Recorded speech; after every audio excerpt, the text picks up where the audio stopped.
तुम्हारा समय समाप्त होता है लंकेश। तुम्हें क्या प्रतीत होता है परशुराम कि तुम वो बाण यहां से ले जाओगे? लाओ, पुनः लौटा दो मुझे वो बाण, अन्यथा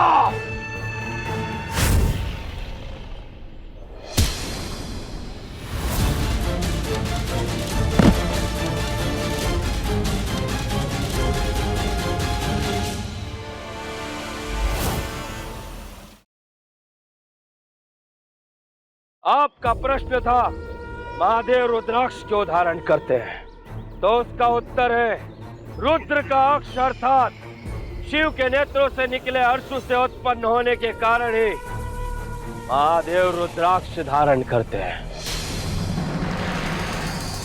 यदि तुम्हारा ये उत्तर भी सत्य हुआ तो मेरा दूसरा बाण तुम्हारे हाथों में स्वयं आ जाएगा।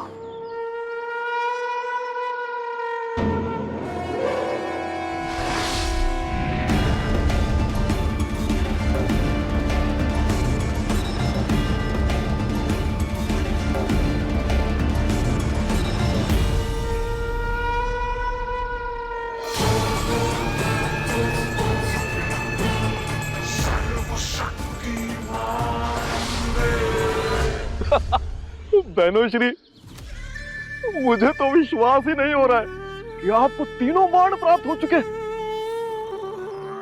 तो क्या अब काक को वहां छोड़कर आऊं? शीघ्र ले जाओ इसे परशुराम की ओर, ताकि वह मुझसे चौथा प्रश्न पूछे और मुझे वह चौथा बाण भी मिल जाए। हाँ। रुक जाओ।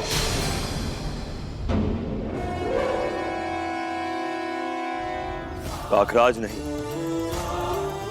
मंगलदेव को मुक्त करो। उचित है।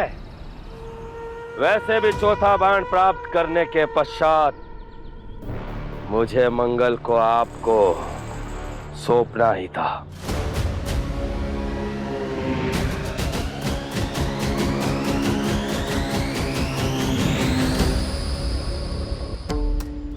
धन्यवाद परशुराम जी, आपने मुझे मुक्त करा दिया। परशुराम, अब शीघ्र ही आप अपना चौथा प्रश्न पूछिए। तो ये बताओ लंकेश, तुम्हारे समस्त कर्मों का फल तुम्हें भविष्य में क्या दिलाएगा? मृत्यु अथवा मुक्ति? यह कैसा प्रश्न है परशुराम? प्रश्न तो प्रश्न है लंकेश, तुम्हें तो केवल उत्तर देना है। किंतु स्मरण रहे, यदि तुमने मृत्यु कहा, मेरे तीनों बाण मेरे पास पुनः लौट आएंगे, क्योंकि इन्हीं बाणों के द्वारा मैंने तुम्हारी मृत्यु का मार्ग निकाला। और यदि तुम मुक्ति कहोगे तो अभी इसी क्षण तुम्हें अपने सारे कुकर्म छोड़कर एक धर्मात्मा बनने का संकल्प लेना होगा।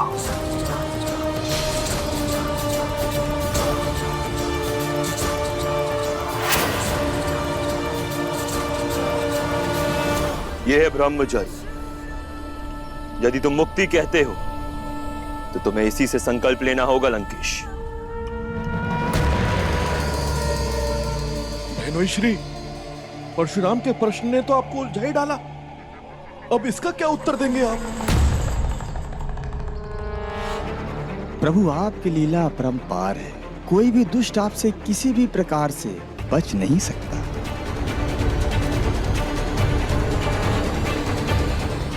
कुछ तो बोलिए बहनोश्री। ये परशुराम इतना चतुर निकलेगा, मैंने सोचा भी नहीं था। तुम्हारे पास 2 क्षण है लंकेश। यदि तुमने उत्तर नहीं दिया तो मेरे बाण मेरे पास पुनः लौट आएंगे, इसलिए पुनः विचार कर लो।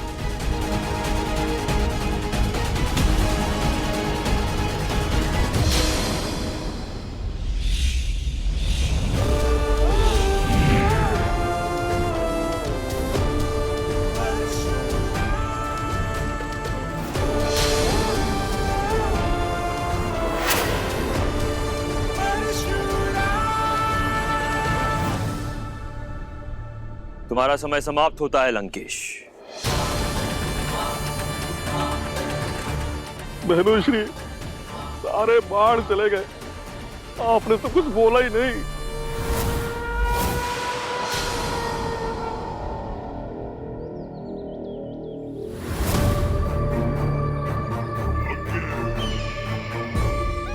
तुम्हें क्या प्रतीत होता है परशुराम कि तुम वो बाण यहां से ले जाओगे? लाओ, पुनः लौटा दो मुझे वो बाण, अन्यथा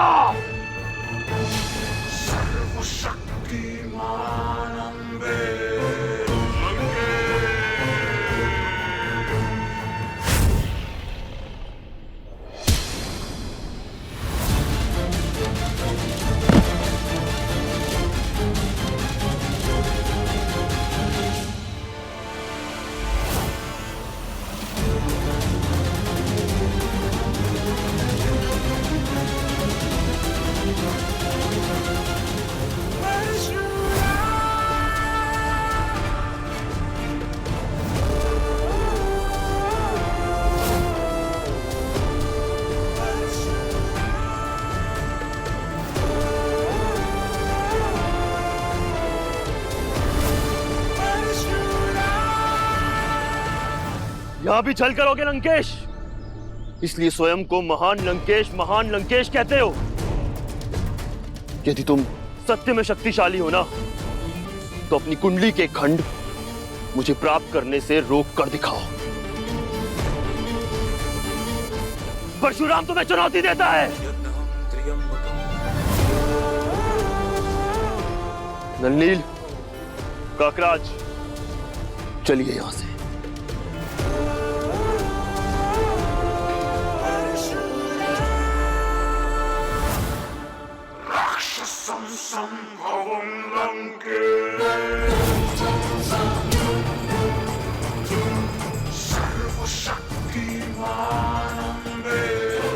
परशुराम!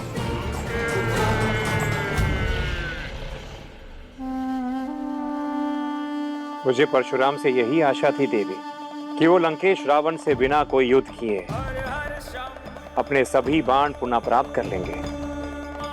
अंततः वही हुआ।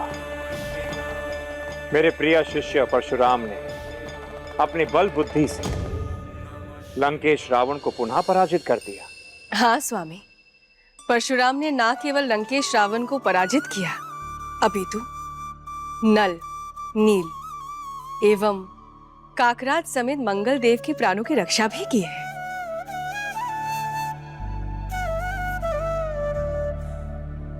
किंतु स्वामी, किंतु क्या देवी? जिस प्रकार रावण परशुराम के हाथों पराजित हुए हैं, उसके पश्चात वो कुछ तिलमिला सा गया है। मुझे भय है स्वामी, कहीं इसी रोष में आकर रावण परशुराम के विरुद्ध कोई घोर षड्यंत्र न रच दे।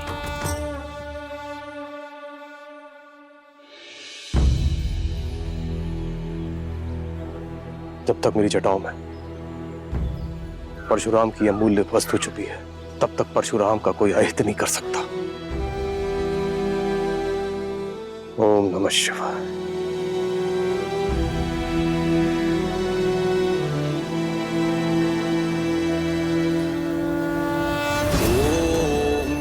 परशुराम यहां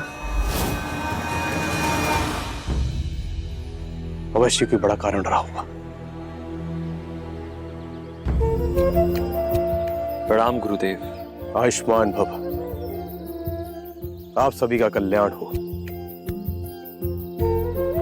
और बताओ परशुराम, कैसी चल रही तुम्हारी कुंडली प्राप्ति की यात्रा? प्रभु महादेव और आपकी कृपा से अब तक सब कुशल है। गुरुदेव, मैं आपके पास एक सहायता की आस से आया था। हाँ हाँ कहो बस, क्या तुम्हारी सहायता कर सकता हूं मैं? गुरुदेव, ये नल नील है, भगवान विश्वकर्मा और अग्निदेव के पुत्र हैं, जो भविष्य में जाकर श्री राम की सेना में सम्मिलित होंगे और राम काज में सहायता करेंगे। किंतु गुरुदेव, दुष्ट रावण की दृष्टि इन दोनों पर पड़ चुकी है और अब मेरे साथ आगे की यात्रा करना इन दोनों के लिए संकट का कारण बन सकता है। अतः मैं कुछ समय के लिए इन्हें आपको सौंपना चाहता हूं। चिंता मत करो परशुराम, आज से ये दोनों इसी आश्रम में अध्ययन अध्यापन करेंगे। धन्यवाद गुरुदेव। किंतु प्रभु अब हम कोई भी उदंता नहीं करेंगे। हाँ, और न ही आपसे बार बार भोजन ही मांगेंगे, किंतु आप हमें अपने साथ ले चलिए ना। नील, नल, आप दोनों को अलग करने का कारण आपकी उद्दंडता नहीं, आपकी सुरक्षा है। और चिंता ना करें, हम शीघ्र मिलेंगे। अपना ध्यान रखना। प्रभु, इनके उपहार तो दे दीजिए जो आपने संभाल कर रखे थे। कौन सा उपहार?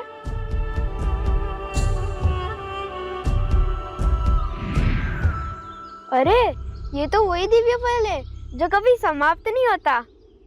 ये आपका स्मरण था प्रभु, धन्यवाद। प्रभु कहाँ कुछ भूलते हैं। परशुराम, नल नील आज से ही अपने पाठ का आरंभ करेंगे। आओ नल नील, चलो मेरे साथ।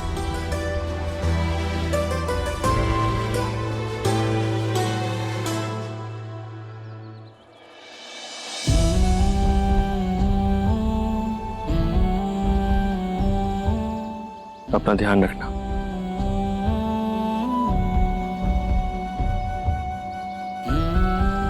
प्रणाम प्रभु। प्रणाम काका जी।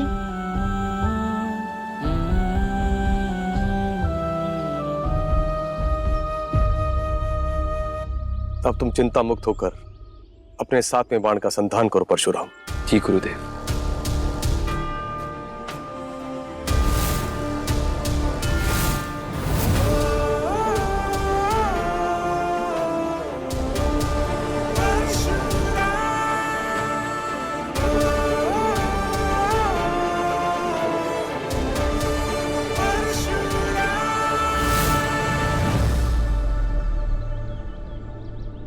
तुम्हारा 7वां बाण अपनी तीव्र गति से अपने लक्ष्य की ओर बढ़ रहा है परशुराम, किंतु तुम्हें ज्ञात रहे सूर्यास्त तक ये बाण अपने लक्ष्य तक पहुंच जाएगा। किंतु तब तक तुम्हारी दृष्टि इसी पर रहनी चाहिए। यदि तुमने दृष्टि नहीं रखी तो ये बाण लुप्त भी हो सकता है। ये बात मुझे सदा स्मरण रहेगा गुरुदेव। आज्ञा दीजिए। कल्याण हो पुत्र।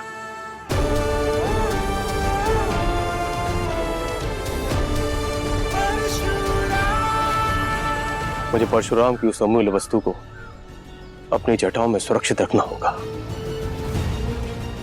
मुझे शंका है लंकेश रावण आज नहीं तो कल उस वस्तु की खोज में अवश्य निकलेगा।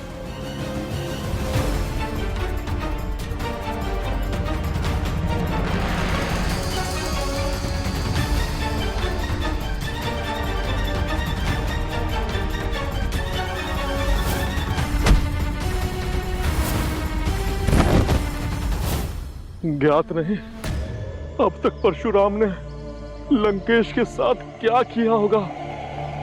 मुझे अतिशीघ्र बहना मंदोदरी को सूचित करना होगा। कहीं ऐसा तो नहीं बहनोई श्री लंकेश को 4 कंधों की आवश्यकता ना पड़ गई हो।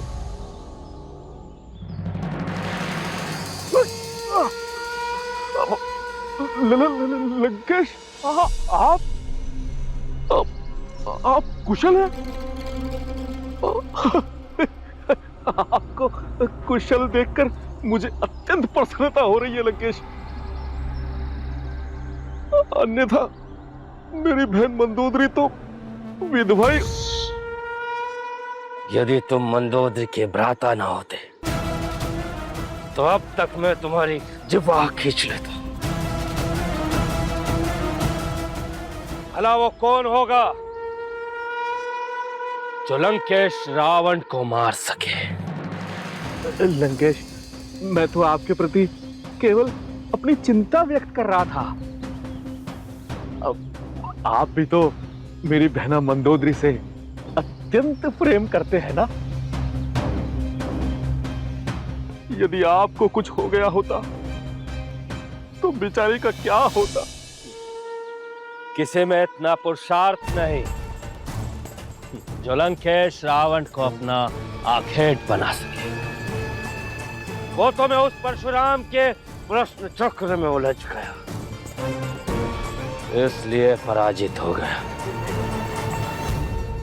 किंतु तुम वहां से क्यों भागे थे कोई और?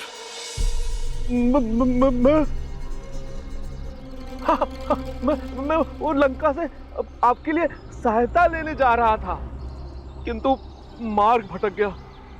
वो तो अच्छा हुआ कि आप मुझे मिल गए। लंकेश, प्रणाम गुरुदेव। कल्याण हो। प्रणाम। आप यहाँ? हाँ लंकेश, मैं ये तुम्हें बताने आया हूं कि विजय श्री प्राप्त करने के लिए तुम्हें सेना की नहीं अपितु एक भेद की आवश्यकता है, जिसके संदर्भ में मैं तुम्हें बताने आया हूं कि जब भी तुम चिंता और निराशा के सागर में डूब जाते हो, एक गुरु होने के नाते मैं तुम्हारे समक्ष उपस्थित होने के लिए बाध्य हो जाता हूं। धन्यवाद गुरुदेव, किंतु आप मुझे कुछ भेद बता रहे थे।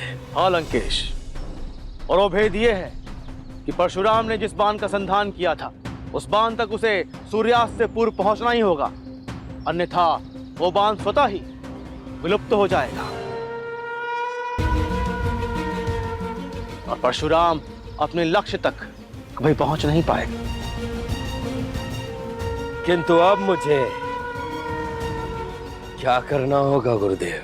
कोई ऐसी युक्ति लगाओ लंकेश कि परशुराम अपने 7वें बाण तक सूर्यास्त से पूर्व पहुंच ही ना पाए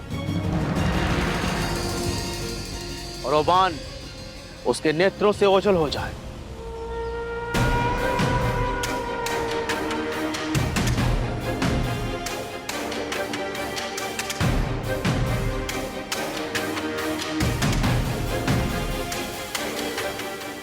इस मार्गदर्शन के लिए आपका धन्यवाद गुरुदेव।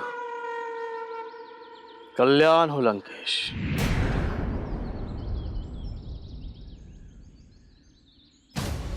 हे दशानन, ऐसा प्रतीत होता है कि आपके 10 शिष्यों ने कोई युक्ति ढूंढ ली है, क्योंकि आपके मुख पर प्रसन्नता जो है। सत्य ही कहा तुमने मायावी। लंकेश रावण को युक्ति मिल चुकी है।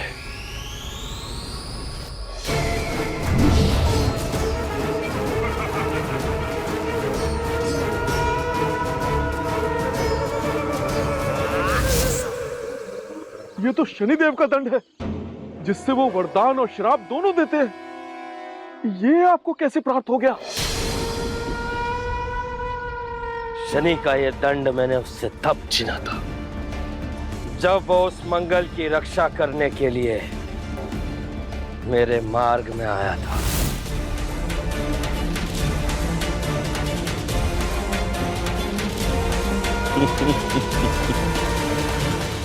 कहां तक भागोगे मंगल देव? यदि तुम पाताल में भी चले जाओगे तो भी लंकेश रावण वो अपनी चंद्रहास से तुम्हें खींच लाएगा अपने पास। मेरी सहायता करिए शनिदेव, रक्षा करिए मेरी।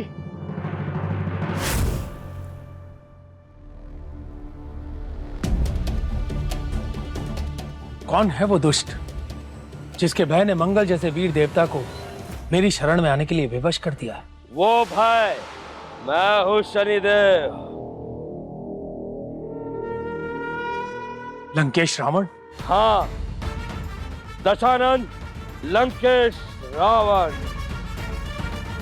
मंगल को अपने पास ले जाने आया है यहां से। किंतु क्यों? आपको मंगल देव से क्या कार्य है लंकेश? मंगल देव से कार्य ही तो है कि आप ये मेरे लिए कार्य करेंगे।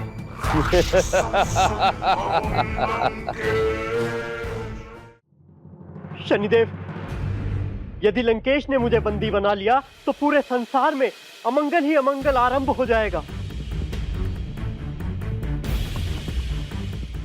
लंकेश, आप मंगलदेव को इस प्रकार यहां से नहीं ले जा सकते। तो किस प्रकार ले जा सकते हैं? इस प्रकार।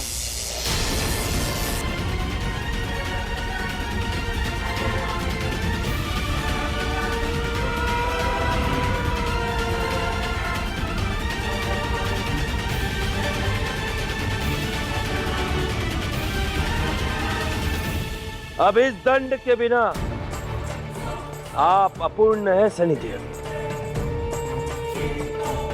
क्योंकि इसके बिना ना आप किसी को वरदान दे सकते हैं ना ही किसी को दंड। इसका अर्थ है कि परशुराम के मार्ग को रोकने का कार्य अब शनिदेव करेंगे लंकेश। हाँ मायावी, किंतु एक कार्य तुम्हें भी करना होगा। हाँ हाँ अवश्य लंकेश, आपके लिए तो मेरे प्राण भी न्यौछावर है।